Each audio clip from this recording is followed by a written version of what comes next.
ओम शांति। 26 जुलाई 2025 मीठे मीठे बाबा की मुरली है अपने मीठे मीठे बच्चों के लिए। तो बाबा हमें अर्थात कि इस मन को, है ना, तो जब भी हम मुरली सुने तो उस आत्मिक स्थिति में सुने जो कि बाबा आते ही कहते हैं।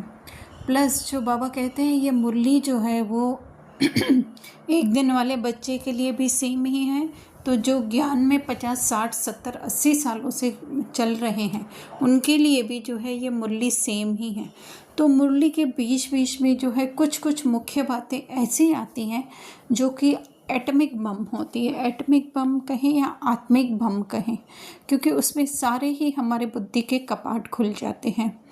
तो जैसे आज बाबा मुरली के बीच में पास्ट, प्रेजेंट, फ्यूचर का भी राज समझा रहे हैं, तो वो हम आगे चलकर समझेंगे। पर जब भी हम सुनने के लिए बैठे तो दोनों कॉन्शियस में होकर के बैठने का है कि हम अर्थात कि ये मन है ना जो रोल प्ले कर रहा है, तो वो रोल प्ले जो कर रहा है वो अपने बारे में पूरी जानकारी अर्थात आत्मा, अपने वास्तविक स्वरूप, मूल स्वरूप, कोर जिसको कह सकते हैं, बेस, है ना, उसके बारे में जो है पूरी जानकारी ले रहा है कि एक्चुअली में मैं किस चीज़ तो कह नहीं सकते, लेकिन फिर भी जो है किसका एक हिस्सा हूँ, तो उसके बारे में जानकारी ले। तो स्वयं उसकी शक्तियाँ, मन की शक्तियाँ क्या हैं, मन का कार्य क्या है, और आत्मा की शक्तियाँ क्या है, आत्मा का कार्य क्या है।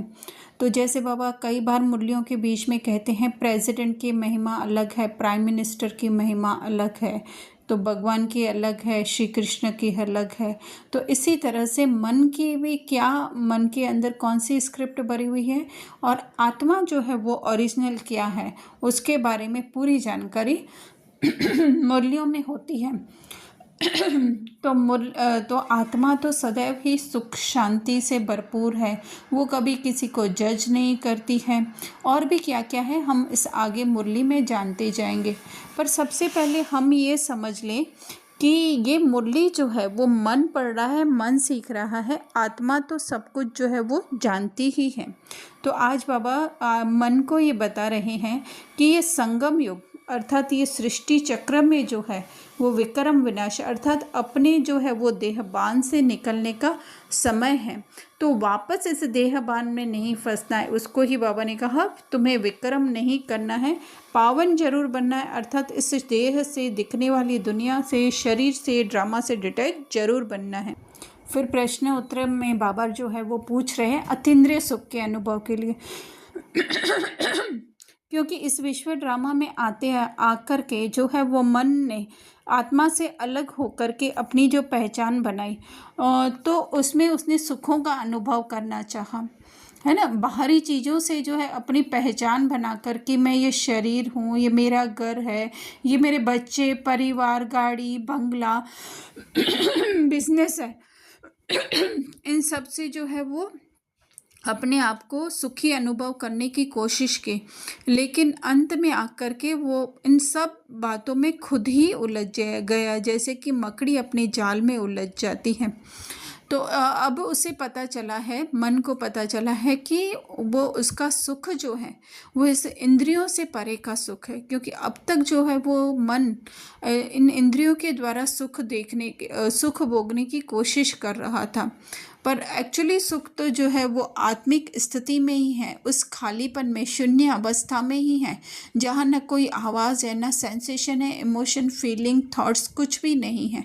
तो वही बाबा कह रहे हैं कि ज्ञान रत्नों से भरपूर होना है। कौन सा ज्ञान? कि मैं आत्मा सदैव भरपूर हूँ ही, मुझे कुछ भी नहीं चाहिए, मैं सदैव ही भरपूर हूँ, न मेरे अंदर कुछ ऐड हो सकता है, न मेरे अंदर से कुछ निकल सकता है। तो जब ये ज्ञान उसको मिलता है तो उसे अतीन्द्रिय सुख का अनुभव होता है।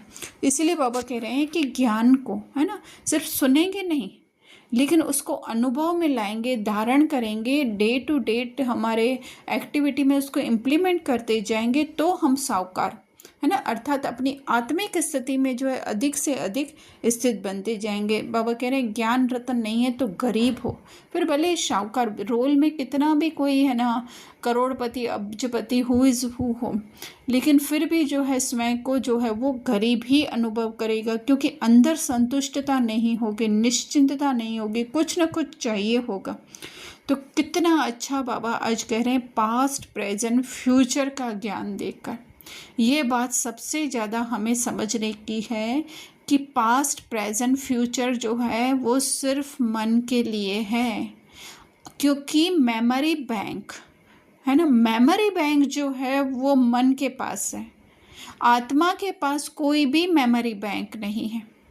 आत्मा जस्ट जो है दृष्टा है, वो देखती है।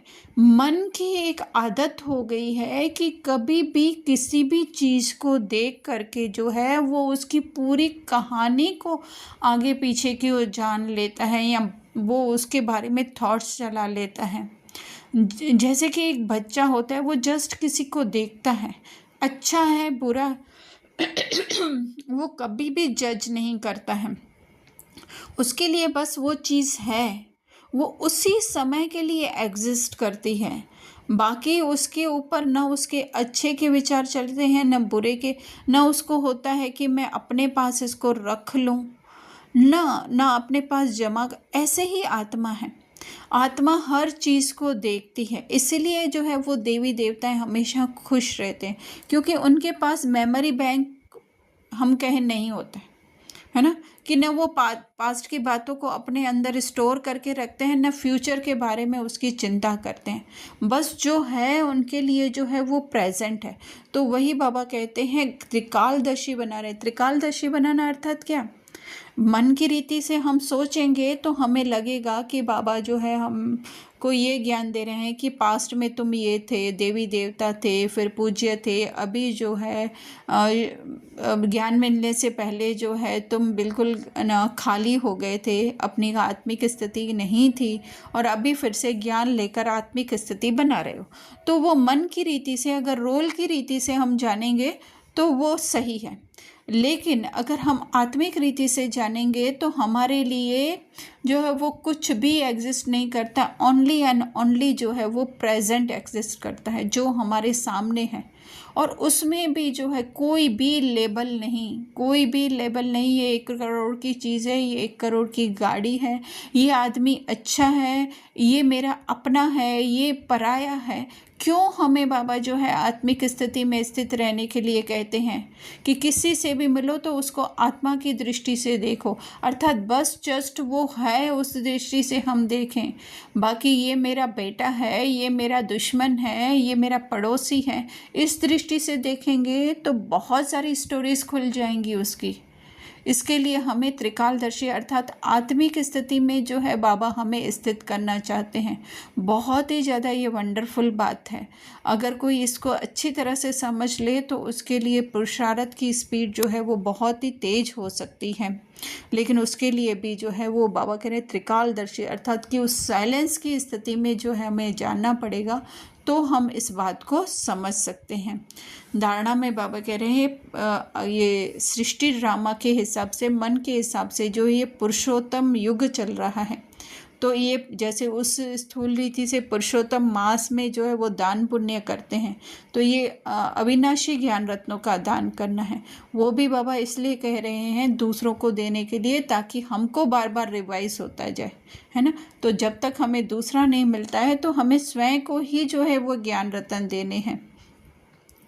इसीलिए जो है ये सेवाएं हो रही हैं कि कहीं ना कहीं जो है हमारी आत्मिक स्थिति जागृत हो जाए, है ना। इसीलिए जो है हम ये देते हैं कि किसी को देंगे तो नई नई बातें हमारी भी बुद्धि में आएंगी, है ना।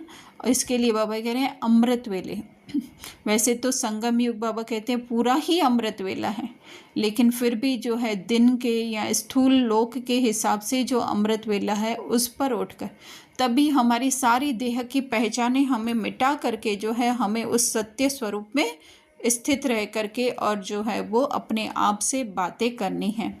होमवर्क बाबा दे रहे हैं, है ना, कि यही होमवर्क दे रहे हैं वैसे तो, कि अमृत सारा दिन जो है वो शरीर निर्वाह हमें कर्म करना ही पड़ता है, लेकिन अमृत वेले सवेरे सवेरे 2-3 बजे उठ कर के जो है हमें बाबा को याद करने का है। बहुत अच्छी आज ये पास्ट प्रेजेंट फ्यूचर की बात है, बहुत कुछ इसमें और भी है जानने का, पर आज के लिए हम इतना ही कर रहे हैं। वरदान में है अखंड योग की विधि द्वारा अखंड पूज्य बनने वाली श्रेष्ठ महान आत्मा भव। स्लोगन दिव्य बुद्धि ही साइलेंस की शक्ति का आधार है। तो बस ये एक ही पॉइंट हम बता रहे हैं, दिव्य बुद्धि अर्थात कि जो हमें ज्ञान के आधार से जो जो बातें पता चलती जाती हैं, तो उन बातों को हम एक स्टेप बना करके और उस बातों से भी परे चले जाएं, उन सीन सिनेरियो से, उन